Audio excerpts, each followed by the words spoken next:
오늘 읽은 이 본문의 말씀, 포도원 품꾼의 비유죠. 이거는 우리가 다 알고 있는 말씀이기도 하고, 제가 재작년에 2021년 11월 7일 날 마지막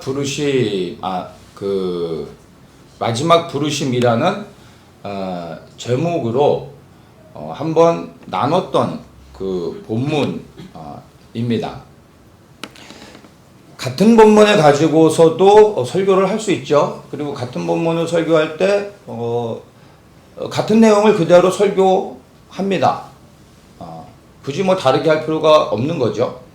그런데 같은 본문을 가지고서도 또 다르게 설교를 할 수도 있는 겁니다. 뭐 꼭 달라야 되는 것은 아니지만 또 어떤 나누고자 하는 것들이 또 그 다른 관점으로 볼 때 다르게도 나눌 수 있는 것입니다.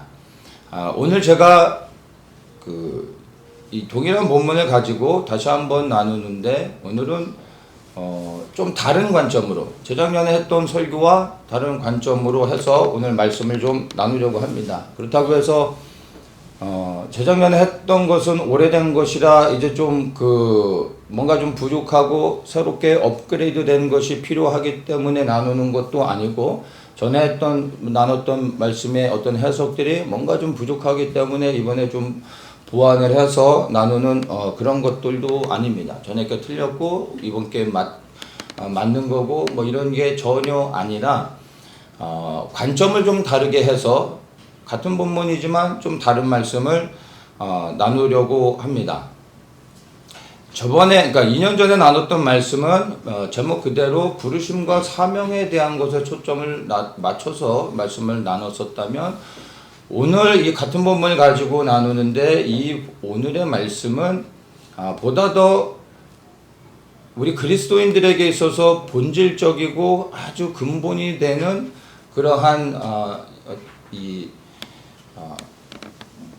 우리 신앙의 베이스가 되는 그러한 필요한 것들을 좀 나누려고 합니다. 우리가 요한복음 15장 5절의 말씀 다 잘 알고 있죠?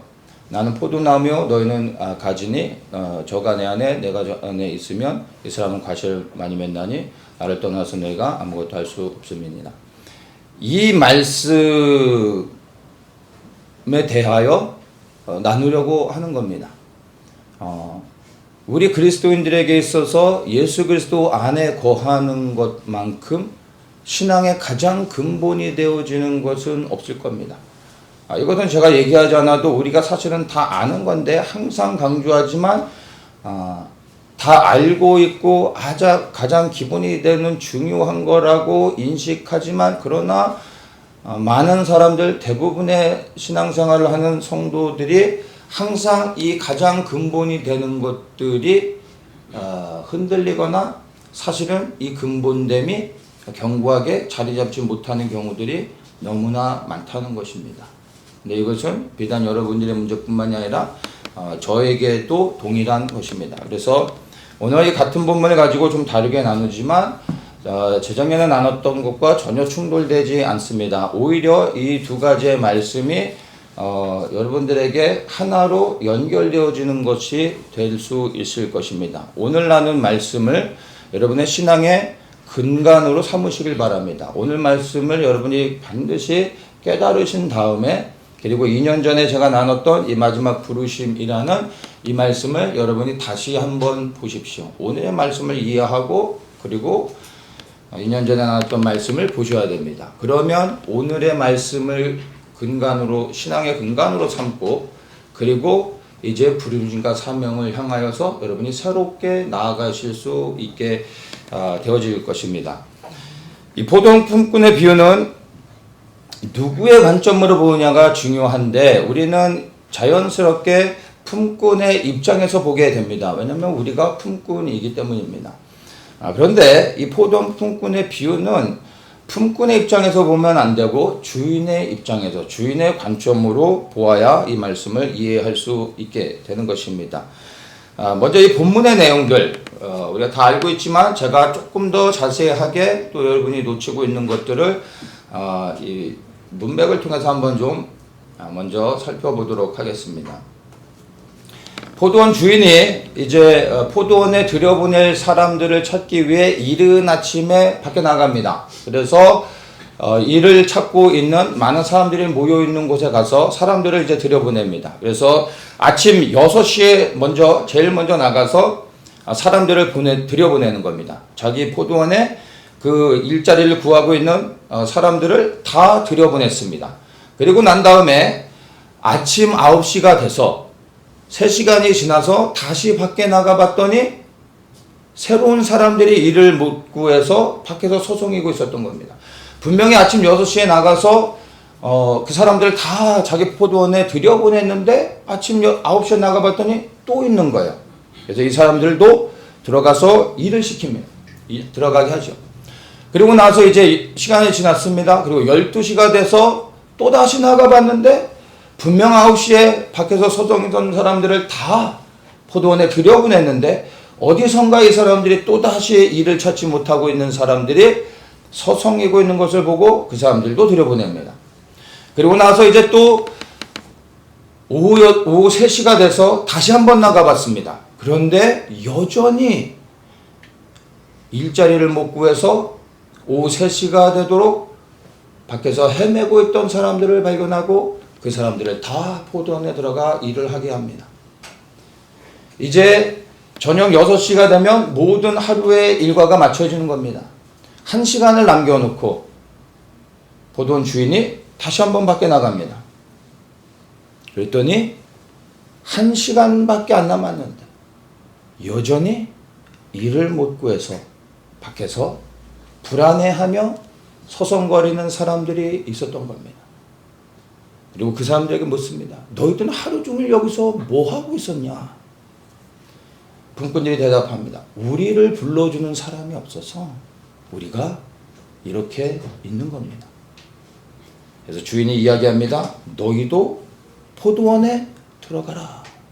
1시간을 남겨놓고 주인이 이 사람들을 들어가게 합니다. 이제 저녁 6시가 됐습니다. 하루의 일과가 끝나고 품꾼들이 이제 자기의 집으로 돌아가기 전에 수고한 싹스를 받기 위해 줄을 섭니다. 그런데 주인이 그 나중 들어온 자들부터 줄을 세우고 그리고 먼저 들어온 자들을 뒤로 빼서 제일 늦게 들어온 사람들부터 품삯을 나눠주라라고 말합니다.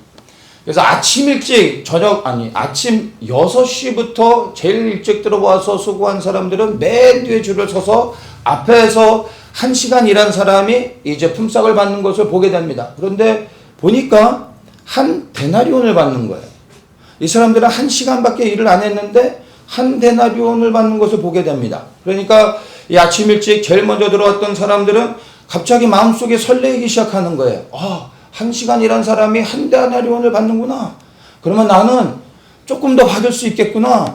마음이 설레기 시작하는 겁니다. 기대가 되는 거예요. 자기 차례를 기다립니다. 그리고 주인이 이제 돈을 주는데 한 데나리온인 거예요. 갑자기 기대하고 흥분됐던 마음이 화가 나는 거예요. 주인을 향하여 원망합니다. 뭐라고 원망을 합니까? 12절에 이렇게 얘기합니다. 나중은 이 사람들은 1시간만 일했는데 우리는 하루 종일 땀 흘리며 떼 앞에 서 고생했는데 어떻게 우리와 같이 줍니까? 이렇게 말합니다. 주인이 내가 너에게 잘못한 게 뭐가 있느냐? 내가 너와 한 데나리온 약속을 하지 않았느냐? 내 것을 받고 가라 라고 얘기합니다. 여기서 우리가 이 주인과 품꾼이 주고받고 있는 이야기들을 잘 해석을 해야 됩니다. 아니 무슨 단어를 어떻게 쓰고 있는지를 통해서 이 품꾼이 무엇을 원망하고 있는지 그 의미가 무엇인지를 정확히 이해해야 되는 겁니다. 아침 일찍 들어가서 일한 이 품꾼은 처음부터 한 데나리온의 약속을 하고 들어갔습니다. 그렇죠? 2절에 그렇게 분명히 얘기합니다. 저가 하루 한 데나리온씩 품꾼들과 약속하고 포도원에 들여보냈다. 아침 일찍부터 들어와서 제일 고생한 이 품꾼은 자기가 한 데나리온으로 계약해서 하루 종일 일한 것을 알고 있습니다. 그러나 한 시간을 일한 사람이 자기와 똑같이 한 데나리온을 받는 걸 보니까 자기는 그래도 약속은 한 데나리온이었지만 그러나 한 시간 일한 사람이 한 데나리온을 받는다면 나는 좀 더 받을 수 있겠구나라는 기대를 했던 것입니다. 그래서 자기가 한 데나리온을 받을 때 주인을 향하여 왜 나는 더 주지 않습니까? 라고 원망하지 않아요. 뭐라고 얘기합니까? 잘 보셔야 돼요. 12절에 무엇을 분평합니까? 이 사람들, 즉 한 시간만 일하고 한 데나리온을 받은 사람을 얘기하는 거죠. 이 사람들은 한 시간만 일했거늘 저희를 종일 수고와 더위를 견딘 우리와 같게 하였나이까? 무엇을 불평해요? 왜 우리와 같이 주고 있습니까?를 불평하고 있는 거예요. 왜 나는 더 안 줍니까? 우리는 이렇게 생각하죠. 아니라는 거예요. 왜? 이거는 불평할 수 없는 겁니다. 주인과 한 데나리온의 약속을 했기 때문에 마음은 기대하는 것이 있었지만 날 더 달라고 말은 할 수는 없는 거예요. 왜냐하면 한 데나리온의 약속을 했기 때문에. 무엇 가지고 원망하는 겁니까? 왜 이 사람을 한 데나리온을 줍니까? 나는 하루 종일 일해서 한 데나리온을 받는데 이 사람은 한 시간밖에 일 안 했는데 그러면 12분의 1을 줘야지 왜 나하고 똑같이 한 데나리온을 줍니까? 무엇을 불평하고 있습니까? 내가 더 받지 못한 것으로 인해 불평하는 게 아니라는 거예요. 무엇입니까? 왜 이 사람은 더 줍니까? 배 아픕니다. 난 화가 납니다. 라고 이걸 불평하고 있다는 겁니다. 그래서 주인이 이 불평하는 아침 일찍 들어와 일하는 사람들에게 무엇이라고 말합니까? 나중은 이 사람들에게 너와 같이 주는 것이 내 뜻이다. 무엇입니까? 내가 선한 자이다. 내가 선함으로 내가 나를 악하게 보느냐, 이 말을 하는 겁니다. 여러분 이해되십니까? 만약에 한 데나리온을 약속한 이 사람과 약속을 깨트리고 한 데나리온보다 부족하게 줬다면 이 주인은 악한 사람이 되는 겁니다. 불법을 행하는 자가 되는 겁니다. 노동청에 신고해야죠. 노동착취가 되는 겁니다. 그런데 주인은 한 데나리온을 약속했고 한 데나리온을 주었습니다. 주인이 무엇을 잘못했습니까? 악한 것이 아니라, 잘못한 것이 아니라 이 주인은 한 시간밖에 일을 안 한 사람들에게 12분의 1만 줘도 되는데 주인이 너무 선한 사람이어서 한 데나리온을 준 겁니다. 여러분, 만약에 약속한 것을 깨트리고 적게 주면 이것은 불법이겠지만 약속한 것보다 더 많이 주면 여러분 불법입니까? 여러분 노동법은 잘 모르겠습니다. 약속한 금액보다 더 많이 주면 불법입니까? 이거 신고하면 감옥에 가는 겁니까? 나쁜 사람이 되는 겁니까? 제가 생각할 때 노동법에서 이것은 전혀 문제가 없을 것 같습니다. 그렇게 하라고 권장해도 아마 대부분 그렇게 안 할 겁니다. 약속한 거 주면 되지 약속한 것보다 왜 더 주려고 하겠습니까? 약속한 것보다 안 주기 때문에 계약을 해서 약속한 것을 줄 수 있도록 하는 게 법 아니겠습니까? 근데 주인은 얼마를 주겠다고 약속하지는 않았습니다. 상당히 주겠다라고만 했습니다. 중간에 들어간 사람들은 자기를 데려가 주는 것, 그래서 일을 할 수 있는 것만으로도 감사한 겁니다. 그래서 주인과 계약을 하면서 얼마를 달라고 말할 수도 없는 겁니다. 그냥 들어가 일하는 겁니다. 그런데 한 데나리온을 받았습니다. 이 사람들은 얼마나 큰 은혜를 입은 겁니까? 감사할 수밖에 없는 거죠. 이 주인의 선함으로 인하여 아침 일찍 들어와 수고하고 땀 흘려서 한 데나리온을 받은 사람이 주인을 향하여 원망하고 불평할 수 없다라는 겁니다. 너무나 이 사람의 모습은 주인이 볼 때 책망할 수밖에 없었던 것입니다. 그러면서 이야기하죠. 나중된 자로서 먼저 되고 먼저 된 자로서 나중된다. 이 말씀을 하고 있는 것입니다. 여러분 아침 일찍부터 들어가서 일한 사람이 억울한 게 아니라 한 시간만 일하고 한 데나리온을 받은 사람이 주인의 큰 은혜를 입은 겁니다. 이 사람이 은혜를 입은 것 때문에 아침 일찍 일하는 사람이 억울한 게 전혀 아니라는 것입니다. 그런데 사실 가장 큰 은혜를 입은 사람은 여러분 1시간이라고 한 데나리온을 받은 사람이 아니에요. 아침 일찍 들어가 처음부터 일하여 한 데나리온을 받은 사람이 사실은 가장 큰 은혜를 입은 사람입니다. 왠지 아세요? 여러분 노가다판에서 일을 해보셨습니까? 저는 현장에서 젊었을 때 노가다에서 일을 해봤습니다. 인력토라고 해가지고 인력 소개소라는 데가 있습니다. 가서 인력 소개소에 들어가서 기다리면 아침 일찍 사람들이 와서 데려가기도 합니다. 근데 거기는 돈을 줘야 돼요. 나를 데려가 주면 거기에 10%를 인력 소개소에 떼줘야 돼요. 이게 싫은 사람들은, 그거라도 더 받고 싶은 사람들은 아침 일찍 사람들이 이렇게 일꾼들을 데리러 오는 특정한 장소가 있습니다. 그 장소에 아침 일찍 나가 있으면 사람들이 서서 새벽에 모여 있어요. 봉고차가 옵니다. 오늘 어떤 일들을 하는데 이거 할 수 있는 사람들 하면은 사람들이 나 할 수 있다고 합니다. 그러면 봉고차를 열고 그 현장 소장이 딱 봐서 당신은 일 못할 것 같아. 당신은 빠져. 당신 선택을 해서 차에 태웁니다. 그리고 가는 거예요. 나를 데려가 달라고 해도 내가 볼 때 당신은 이거 일 못할 것 같아. 빠져 하면 못 가는 거예요. 이렇게 선택받아 일하는 겁니다. 근데 이 아침 일찍 들어가 일한 사람은 처음부터 나가서 뭐예요? 주인의 선택을 받았습니다. 이 사람들은 하루 벌어 하루 사는 사람들이에요. 아침 일찍 나갈 때 출근하는 게 아니에요. 일할 수 있는 직장으로 들어가는 게 아니에요. 일하러 나왔지만 나를 데려가 주는 사람이 없으면 굶는 겁니다. 아침 일찍 나와서 제일 먼저 선택을 받았어요.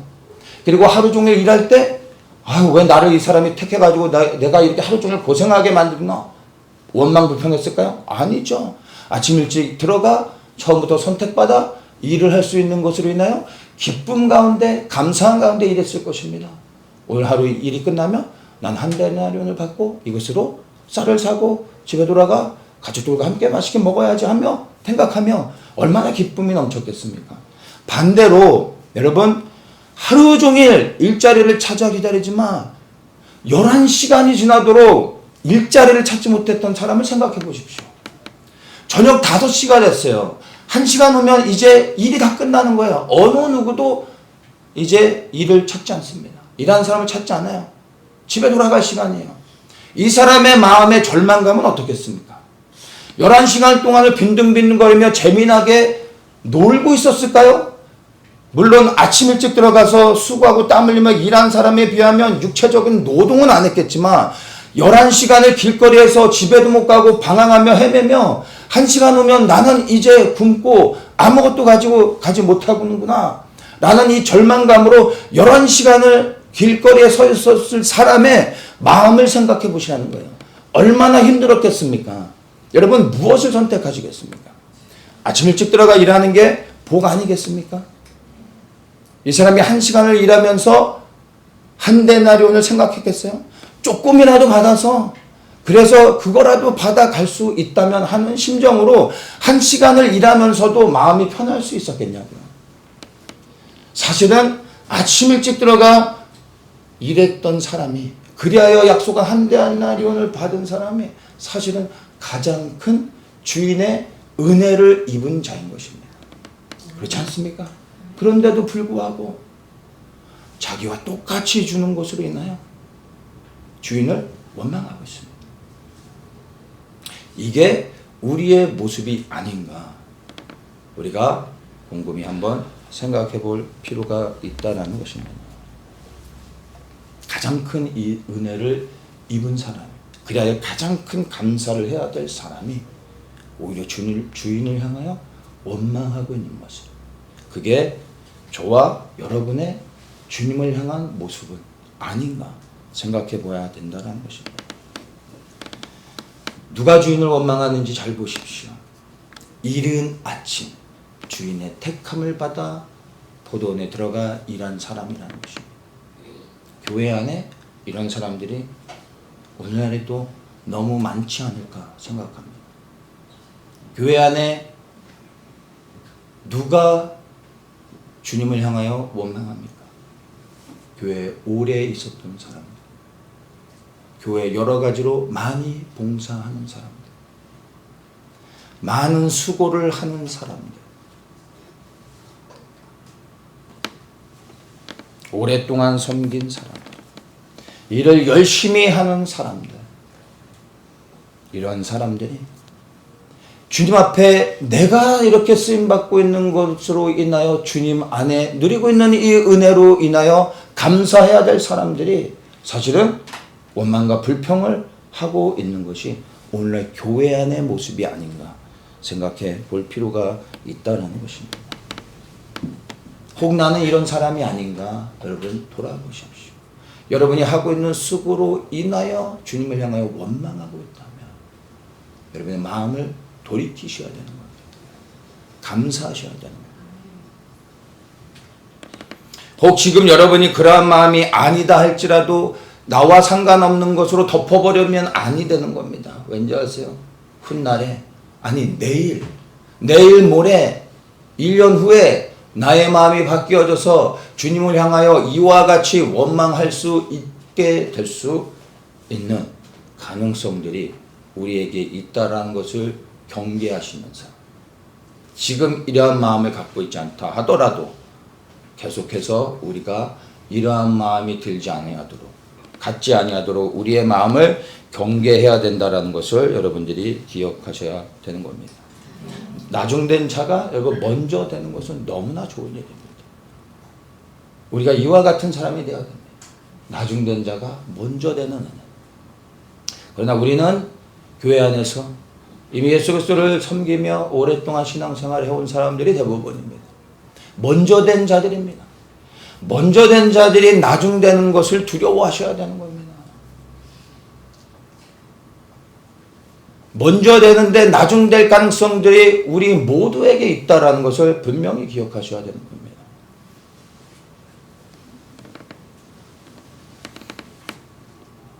나중된 자가 먼저 되는 것은 복된 일이지만 먼저 된 자가 나중되는 것은 너무나 슬픈 일이요 주님의 책망을 받으며 혹 버림까지 받을 수 있다는 것을 기억하십시오. 이 말씀이 우리에게 경고요 두려운 말씀이 되기를 축복합니다.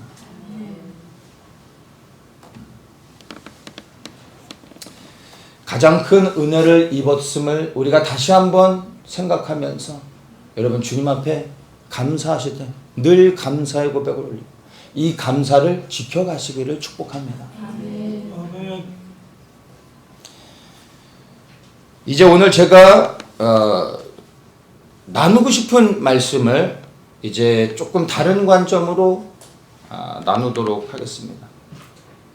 포도원 품꾼의 비유는 천국에 대한 비유입니다. 1절부터 이제 이렇게 시작하죠. 천국은 마치 품꾼으로도 포도원에 들여보내려고 이른 아침에 나간 집주인과 같으니 천국은 마치 천국에 대한 비유로 이 포도원 품꾼의 이야기를 하고 있다는 것입니다. 천국이 무엇입니까? 여러분 우리는 이 천국을 생각할 때 늘 그냥 죽어서 가는 천당의 개념으로 두리뭉실하게 생각합니다. 이 천국은 하나님 나라를 말하는 것입니다. 이 땅에 실제적으로 임할 그 하나님의 나라, 우리가 영원히 들어가 섬기게 돼 하나님이 통치하시는 그 나라를 말하는 겁니다.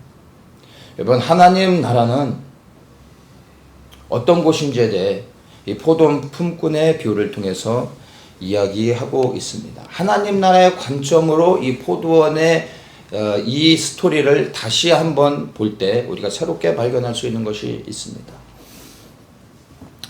우리는 포도원의 품꾼을 들여보내면 포도원 주인이 품꾼을 포도원에 들여보낸다라는 것은 뭐 굳이 설명하지 않아도 일하려고 보내는구나. 들어가는 사람도 일하러 가는 거지 라고 생각합니다.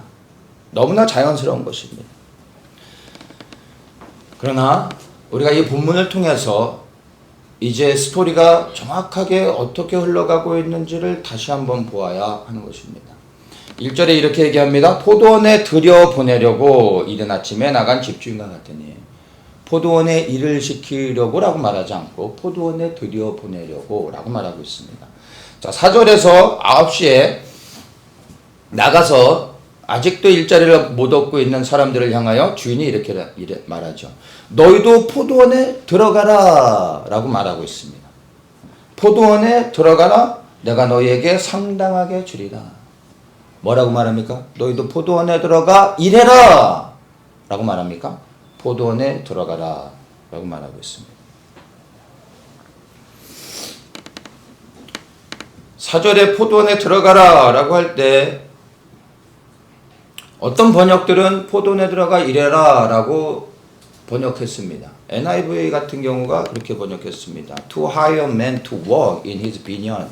To work, 일하는 것을 강조하고 있습니다. 그런데 킹 제임스에서는 이렇게 말합니다. To labor into his vineyard. Into his vineyard. 그의 이 포도원 안으로 노동자들을 들어가게 했다. 이렇게 말합니다. 그리고 ESB에서도 You go into the vineyard. 너 포도원 안으로 들어가라. You go to walk into the vineyard. 이렇게 말하지 않습니다. 포도원 안으로 들어가라. 너도 포도원 안으로 들어가라. 이렇게 말하고 있다는 겁니다. 일하러 들어가라가 아니라 포도원에 들어가라 라고 말하고 있는 게 원어의 정확한 의미인 것입니다. 그런데 우리는 이것을 읽고 볼 때 당연히 일하러 들어가는 것, 일을 시키기 위해 들여보내는 것, 일하러 들어가는 것으로 우리는 그냥 받아들이고 해석한다라는 것입니다. 그런데 원어의 의미에서는 일하는 것에 대해서 말하고 있지 않다라는 것입니다. 이 들어가라라는 단어, 이 헬라어의 의미가 후파브란 단어인데 bring under라는 의미가 있습니다. 이 bring under가 사람에게 쓰여질 때 어떤 사람의 아래로 인도하다, 어떤 사람 아래로 들어가다, 이런 의미를 갖게 되는 것입니다. 은둔하다, 숨다, 사라지다, 이런 의미가 있고, 이 들어가다 후파고의 이 뿌리가 되는 어원에는 인도하다, 끌어넣다, 이런 의미가 있습니다. 그래서 이 포도원에 들어가라라는 말을 이 원어의 의미와 문맥 안에서 예수님이 하시고자 하셨던 이 말씀을 다시 한번 재해석해서 말을 하면, 들어가서 일하라 이런 의미가 아니라 포도원의 주인 아래 들어가 쉼을 얻으라, 포도원의 그늘 아래서 쉬라, 이런 의미로 이 말씀을 우리가 해석할 수 있다는 것입니다. 즉 일을 위해서 부른 것이 아니라 포도원 주인이 자신의 포도원 안으로 초청하여 그 포도원의 그늘가에서 이 늘 하루 종일 땀 흘려 일하는 사람들을 쉴 수 있도록, 그렇게 쉼을 얻고 돌아갈 때 이들에게 모든 필요를 채워줘 보내려고 선한 마음으로 사람들을 불렀다라는 것입니다. 이 문맥에서 잘 보면 포도원 주인이 일하는 것 때문에 사람을 부르는 것이었으면 아침 일찍 나가서 그날에 필요한 일손들을 카운트를 해서 한 번에 데려가는 겁니다. 일을 하다가 또 나가서 데려오고 또 나가서 데려오고 마지막 1시간까지 남아서 또 데려오는 것은 일을 위해서 하는 게 아닙니다. 이건 어리석고 지혜롭지 못한 거지. 늘 포도원의 사람들을 고용해서 일을 시키는 사람이 이렇게 하겠습니까? 그날의 일의 양에 따라 처음에 나갔을 때 10명이면 10명, 20명이면 20명, 하루에 필요한 사람을 한 번에 데려가는 겁니다. 왜 굳이 마지막 1시간을 남겨놓고서까지 데려갔겠습니까? 아침 일찍 나가서 밖에서 일자리를 구하고 있는 모든 사람을 포도원에 들여보내 쉼을 얻게 해준 것입니다. 그리고 나가 봤더니 아직도 그 자리에서 그날 아침에 다 데려갔음에도 불구하고 어디선가 일자리를 못 구해서 다시 그 자리에 모여든 사람들을 불러 다시 다 데려가는 겁니다. 이것을 몇 번을 반복하는 겁니다. 마지막 5시, 이제 1시간을 남겨놓고서도 나갔는데 여전히 하루 종일 일을 못 구했던 사람들을 측은히 여기며 이 사람들을 들여보내 쉬게 해주는 것입니다. 주인은 이를 위해 나가 사람들을 계속 불러들였던 것이 아니라 그들을 불쌍히 여기고 그들을 사랑하여 그들에게 쉼을 얻게 하기 위하여 계속해서 나가 사람들을 찾고 자기 포도원 안에 들여보냈다라는 것을 우리는 이해할 수 있게 되는 것입니다. 마태복음 11장 28절에 얘기합니다. 예수님이 수고하고 무거운 짐진 자들아 다 내게로 오라. 내가 너희를 쉬게 하리라. 이게 예수님의 마음입니다. 이게 예수님이 우리를 향한 그분의 뜻이라는 것입니다. 바로 이 일을 위해서 예수님께서 이 땅에 육신을 입고 오셨다라는 것입니다. 우리를 일을 시키며 감독하면서 쉬지도 못하게 하루 종일 일을 시키기 위해 우리를 부르러 오신 분이 아니라 우리에게 쉼을 얻게 하기 위하여 우리를 불러 오신 분이 예수님이라는 것입니다. 아버지의 집에 쉴 곳이 너무나 많습니다. 그리하여 예수님이 나아가 쉼을 얻을 사람들을 찾아 그들을 아버지의 집에 초청하고 있는 것입니다. 이게 포도원 품꾼의 천국에 대한 하나님 나라에 대한 비유라는 것입니다. 일할 사람을 찾으러 나간 것이 아님을 우리는 다시 한번 기억을 해야 될 것입니다. 우리가 이것을 이제 다시 한번 생각할 때 여러분 그러면 정말 누가 가장 큰 은혜를 입었는지 또다시 생각하게 됩니다. 누가 가장 큰 은혜를 입었습니까? 아침 일찍 들어가 포도원에서 하루 종일 쉬다가 한 데나리온을 받고 나간 사람이 가장 큰 은혜를 입은 것입니다. 주인은 일을 시키지도 않았는데 혼자서 유별나게 일을 하다 땀 흘리고 수고하다 주인을 향하여 원망하는 어리석은 사람. 그냥 주인이 원하는 대로 아침 일찍 들어가 하루 종일 그늘가에서 쉼을 얻다가 한 달ion을 받아 돌아갔을 때 이 사람은 사실은 가장 큰 은혜를 입은 사람이 되는 겁니다. 물론 1시간 남겨놓고 들어와 1시간을 쉬었던 사람도 은혜가 되겠지만 사실은 제일 먼저 들어온 사람과 비교할 수 없는 가장 큰 은혜를 입은 사람이라는 것을 이제 우리가 이 말씀의 의미를 생각할 때 분명하게 이해할 수 있게 되는 것입니다. 주인은 쉼을 얻게 해주기 위해 제일 먼저 선택해서 들어가 쉬게 해줬는데 오히려 나중에 주인을 원망하고 불평하고 있습니다. 가장 큰 은혜를 입은 자가 가장 감사해야 될 자가 가장 불평하고 있다는 것입니다. 우리 안에 이런 사람은 없는가? 나는 이런 사람은 아닌가? 우리가 한번 생각해 봐야 됩니다. 주님은 말씀하십니다. 내 안에 와라. 내가 포도나무다. 내 안에 거하라. 내가 너에게 무엇을 원하는 게 아니다. 내 안에 거하고 나와 교제하자. 내 안에 머물라. 라고 초청하고 계신데 우리는 주님을 위해서 무엇인가 하느라 너무나 분주해서 주님 안에 거하며 주님 안에서 함께 교제하며 누리는 시간이 없는 거예요. 너무나 분주하게 이것저것 많은 일들을 하느라 정작 내가 사랑하는 주님과 조금도 교제하지 못하고 비즈니스로 바쁜 그러한 나의 모습, 나의 영적인 모습은 그렇지 않은가 생각해 보아야 한다는 것입니다. 이번에 이스라엘을 제가 방문하게 되면서 사실 제일 아침 일찍 포도원에 나간 이러한 일꾼의 심정으로 이스라엘을 방문했었습니다. 주님을 위해서 뭔가 내가 일을 해야 되고 끊임없이 뭔가를 해야 되고 성과를 내야 되고 하는데 별로 하는 것도 없는 것 같고 그리고 일할 힘도 없고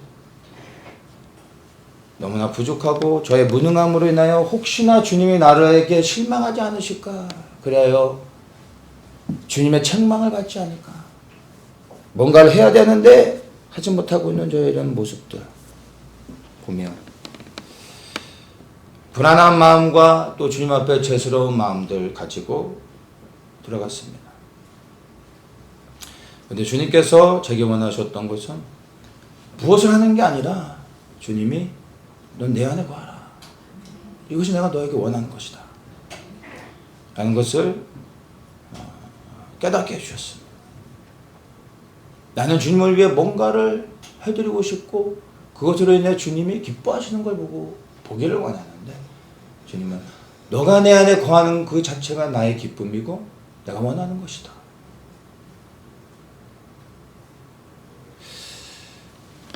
그것이 제게 큰 감사였고 또 회복의 시간이었습니다. 우리 모두는 포도원 안에 있습니다. 우리 모든 그리스도인들은 포도원 안에 있는 사람들입니다. 문제는 쉬고 있는가, 일하고 있는가, 이 두 가지입니다. 주 안에 거하고 있는가, 아니면 바깥에서 분주하게 헤매고 있는가. 주 안에서 쉼을 얻으며 평안의 능력을 가지고 은혜 안에서 샬롬의 은혜 가운데 감사하고 있는가, 아니면 혼자 분주한 가운데 일하며 원망하고 불평하고 있는가. 우리 가운데 주를 위하여 분주하게 뭔가를 하느라 주님 안에 진정으로 거하며 주님과 친밀함 안에 나아가지 못하고 있는 사람은 없는가. 나는 그런 사람이 아닌가 생각해 보아야 한다는 것입니다. 혹 내가 주님을 위해 무엇인가를 하지 못하면 주님으로부터 인정받지 못하고 책망을 받고 혹 버림받지 않을까 하는 마음으로 주님 안에서 그저 함께 머물며 교제하며 주님 안에서 친밀함으로 들어가는 것을 하지 못하고 있는, 쉬지 못하고 있는 사람은 없는가 생각해 보아야 한다는 것입니다. 주님께서 진정으로 우리에게 원하시는 것은 여러분 사역의 열매가 아닙니다. 주님과 함께 거하는 것입니다. 내가 아무리 많은 열매를 맺었다 할지라도 내가 너무나 분주하여 주님 안에 거하지 못하고 있다면, 주님과 친밀함이 없다면 결국 시간이 지나면 많은 열매를 맺었다 할지라도 주님과 거하지 못하고 있는 나의 삶으로 인하여 결국엔 많은 일을 하고서도 주님을 원망하고 불평할 수 있게 된다는 것입니다. 내가 많은 사역을 했는데 결국 그것으로 인하여 주님 앞에 감사하지 못하고 원망과 불평이 된다면 이 포도원 품꾼처럼 먼저 된 자가 나중되어지는 거고 주님의 책망을 받는 것입니다. 사역이 먼저가 아닙니다. 주님 앞에 거하는 것, 주 안에 들어가는 것이 먼저랍니다. 이런 게 필요 없다라는 게 아닙니다. 무엇보다 중요한 게 예수 그리스도 안에 거하며 그분을 누릴 수 있어야 된다는 것입니다. 그분과의 깊은 교제를 통하여 그분으로 인해 기뻐하고 즐거워할 수 있어야 된다는 것입니다. 그 다음에 무엇인가를 하게 되는 겁니다. 주님 안에서 온전히 거하는 자가 부르심과 사명을 끝까지 감당하며 많은 과실을 맺게 되는 것입니다. 그 많은 과실을 맺음으로 인하여 실족하여 넘어지고 원망하고 불평하는 것이 아니라 수많은 일들을 감당해내고서도 여전히 주님 안에서 기뻐하고 즐거워하며 주님께 감사하고 주님께 영광을 돌릴 수 있게 된다는 것입니다. 여러분 혹시 지쳐있는 분들이 있습니까? 아니면 여러분들 마음 가운데 슬픔이 있는 분들이 있습니까? 해결되지 않은 문제로 인하여 힘들어하고 계신 분들이 있습니까? 불안함 가운데 두려워하고 계신 분들이 있습니까? 그리고 너무나 분주하여 주님을 찾을 시간이 없는 분들 계십니까? 여러분, 만약 여러분이 이러한 케이스가 안 돼 있다면 쉼이 필요한 겁니다. 먼저 예수 그리스도 안에 거하십시오. 주님의 주 안에서 평안의 능력으로 충만하여질 때까지, 그래 내가 모든 것을 덮을 수 있을 때까지 주님 안에 머물러 있으십시오. 그러면 이제 주님께서 내게 힘 주시며 나를 일으켜 세우시고 이제 새롭게 나아가게 하시며 주님이 공급하시는 능력과 힘으로 이제 주를 위하여 설 수 있는 은혜의 자리로 우리를 불러주시는 겁니다. 그리고 난 후에 주님이 말씀에 순종하여 우리에게 명하신 부르심과 사명을 향하여 나아갈 수 있다는 것입니다. 그렇게 부르심과 사명을 향하여 나아가다 혹 내가 지칠 때 다시 돌이켜 생각하는 겁니다. 내가 주 안에 거하고 있는가? 다시 생각하며 주 안에 거하는 겁니다. 다시 채워지고 회복되어지는 겁니다. 그리고 부르심을 향하여 나아가는 것입니다. 기도하겠습니다. 좋으신 하나님, 오늘 우리에게 포도원 품꾼의 비유를 통하여 이 하나님 나라에 예수 그리스도께서 우리를 초청하며 우리를 쉬게 하기 위하여 부르고 계심을 다시 한번 깨닫게 하심을 감사합니다. 우리가 그리스도 안에 거함으로 진정한 평안과 은혜를 누리게 하시고 우리 안에 누려지는 그 평안의 능력으로 이제 우리가 힘을 얻어 일어나 주 예수 그리스도께 순종하여 우리의 부르심의 사명을 감당할 수 있는 자들 되게 축복하여 주시옵소서. 이 시간 낙심되는 가운데, 불안한 가운데, 해결되지 않은 문제들로 인하여 실족하여 있는 사람들이 있다면 주님, 이 시간 찾아가 주시고 초청하여 주셔서 그리스도 안에서 온전한 쉼을 얻게 하시고 그리스도 안에 온전히 거함으로 평안의 능력 가운데 일어나게 하여 주시옵소서. 감사하며 예수님의 이름으로 기도드리옵나이다.